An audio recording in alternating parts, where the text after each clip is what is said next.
ఓవైపు మానవ హక్కులపై పోరాడుతున్నామని కశ్మీర్పై కవ్వింపు కామెంట్స్, మరోవైపు భారత్తో సంబంధాల పునరుద్ధరణ కోసం ఆరాటం. పాకిస్తాన్ ద్వంద్వ వైఖరికి ఇంతకంటే ఉదాహరణలు ఏముంటాయి? అందుకే భారత్ సైతం తన మార్కు కౌంటర్స్తో పాక్పై విరుచుకుపడింది. కశ్మీర్ బోర్డర్లో టెర్రర్ ఫ్యాక్టరీలకు ఫుల్ స్టాప్ పెట్టిన తర్వాత సంబంధాల సంగతి చూద్దామని తేల్చెప్పింది. అంతేకాదు, జెనీవా ఇంటర్ పార్లమెంటరీ యూనియన్ సమావేశం సాక్షిగా పాకిస్తాన్ టెర్రర్ కుట్రలను ప్రపంచానికి చాటి చెప్పింది. ఇంతకు ఇన్నేళ్ల తర్వాత ఇండియాతో సంబంధాల గురించి పాకిస్తాన్ చేసిన కామెంట్ ఏంటి? ఇరు దేశాల సంబంధాల పునరుద్ధరణ సాధ్యం కావాలంటే ఇస్లామాబాద్ ఏం చేయాలి? What the story?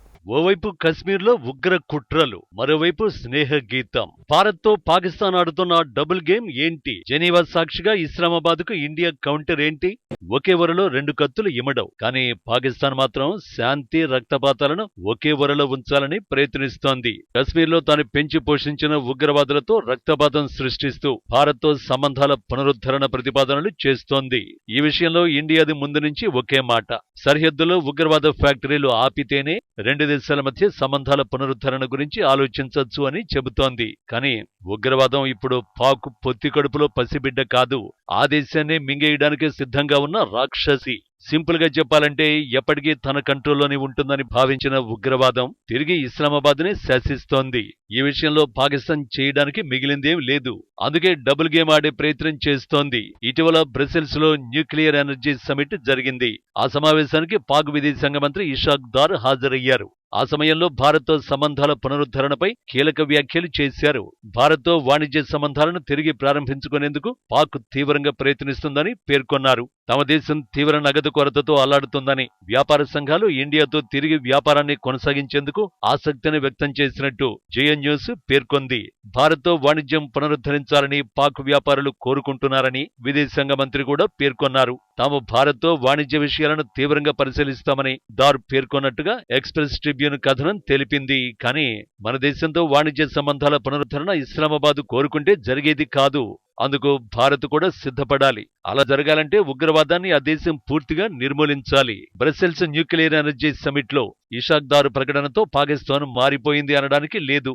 ఎందుకంటే ఆ దేశంలో మార్పు ఇంపాసిబుల్ అని జెనీవా ఇంటర్ పార్లమెంటరీ యూనియన్ 148వ సమావేశం తేల్చేసింది.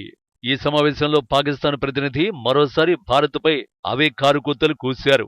జమ్మూ కశ్మీర్, లడఖ్లో మానవ హక్కుల ఉల్లంఘనలు జరుగుతున్నాయని ఆరోపించారు. ఈ వ్యాఖ్యల ఉద్దేశం అంతర్జాతీయ వేదికపై భారత్ ఇజ్జత్ తీయాలనే. కానీ ఎన్నటికీ పాకిస్తాన్ ప్రయత్నాలు ఫలించవు. ప్రజాస్వామ్యం, మానవ హక్కులపై హితోపదేశాలిచ్చిన పాకిస్తాన్ ఎప్పట్లానే న్యూఢిల్లీ ఎండగట్టింది. తమకు ఉపన్యాసాలిచ్చే పని మానుకొని సీమాంతర ఉగ్రవాదానికి పాల్పడుతున్న ఉగ్ర ఫ్యాక్టరీల్ని మూసివేయడంపై దృష్టి పెట్టాలని గట్టిగానే బుద్ధి చెప్పింది. జెనీవా ఇంటర్ పార్లమెంటరీ యూనియన్ 148వ సమావేశంలో రాజ్యసభ డిప్యూటీ చైర్మన్ హరివంశ్ నారాయణ్ సింగ్ పాకిస్తాన్ కి ఇచ్చిన కౌంటర్ ఇదే. భారత్ ప్రపంచంలోనే అతి పెద్ద ప్రజాస్వామ్య దేశమని, చాలా మంది దీన్ని ఆదర్శంగా తీసుకుంటున్నారని హరివంశ్ నారాయణ్ సింగ్ అన్నారు. అంతటితో ఆగలేదు. ఉగ్రవాదానికి పాకిస్తాన్ కు ఉన్న అవినాభావ సంబంధాలను ప్రపంచం ముందు పెట్టే ప్రయత్నం కూడా చేశారు.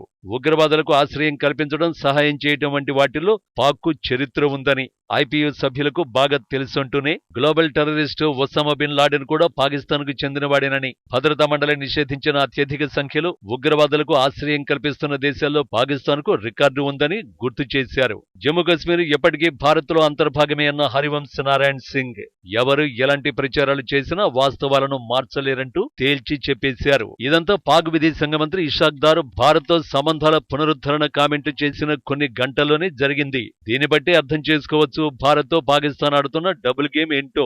ఇస్లామాబాద్ నిజంగా మన దేశంతో సత్సంబంధాలు కోరుకుంటే అంతర్జాతీయ వేదికలపై కశ్మీర్, లడఖ్ల ప్రస్తావన చేయదు. తనకు ఏమాత్రం అలవాటు లేని ప్రజాస్వామ్యం, మానవ హక్కులపై హితోపదేశాలిచ్చే సాహసం అసలే చేయదు. కానీ భారత్తో స్నేహగీతం పాడుతూనే ఈ తరహా ఆరోపణలు చేయటం ద్వారా అంతర్జాతీయ సమాజం నుంచి మన దేశాన్ని నేరస్తుడిగా చూపించే ప్రయత్నం చేస్తోంది. భారత్తో దోస్తీకి తాము సిద్ధంగా ఉన్నామని, ఆ దేశమే తమను దూరం పెడుతోందని చెప్పే ప్రయత్నాలు చేస్తోంది. ఇస్లామాబాద్ ఈ కుట్రలు మోడీ సర్కార్కు కొత్తేం కాదు. ఆ కుట్రలకు ఎలా చెక్ పెట్టాలో కూడా భారత్కు తెలుసు. ఈ క్రమంలోనే ఇటీవల సింగపూర్ వెళ్లిన విదేశాంగ మంత్రి జయశంకర్ ఇస్లామాబాద్ కు దిమ్మ తిరిగి కౌంటర్ ఇచ్చారు. How do you deal with a neighbor who does not hide the fact that they use terrorism as an instrument of statecraft? Now, it's not a one-off happening. I mean, different countries at different points of time have experienced this. But a very sustained, almost an industry level, assembly line of people whose job it is to do bad things at night. To produce this with the intent of pressurizing your neighbor becomes a real challenge. India will not skirt this problem anymore. ఒక పరిశ్రమ స్థాయిలో పాకిస్తాన్ ఉగ్రవాదాన్ని ప్రోత్సహిస్తోందన్నది Jayashankar counter. ఆ దేశ ఉగ్రవాదాన్ని ఉపేక్షించే పరిస్థితిలో భారత్ లేదని తేల్చి చెప్పేశారు. ఈ సమస్యకు పరిష్కార మార్గాలను కనుగొనాలని, అలా చేయకపోవడం వల్ల ఏ ప్రయోజనం లేకపోగా తిరిగి ఇబ్బందులు ఎదురవుతాయని పాకిస్తాన్కు స్పష్టం చేశారు. ప్రతి దేశమూ ఓ సుస్థిరమైన పొరుగు దేశాన్ని కోరుకుంటుందన్న జయశంకర్ అందుకు ఉగ్రవాదాన్ని చూసి చూడనట్టు వదిలేయలేమని తేల్చి చెప్పారు. సో ఇస్లామాబాద్ నిజంగా భారత్తో సత్సంబంధాలను కోరుకుంటే ఉగ్రవాదానికి ముగింపు పలకడం ఒక్కటే ఆప్షన్. లేదు ఇలాగే కుట్రలు చేసుకుంటూ పోతామంటే అందుకు కూడా భారత్ దగ్గర సమాధానం ఉంటుంది. అంతర్జాతీయ వేదికలపై నోరు జారిన ప్రతిసారి పంచి పడుతూనే ఉంటుంది కూడా. ఈ విషయాలు గుర్తెరిగితే పాకిస్తాన్కే మంచిది.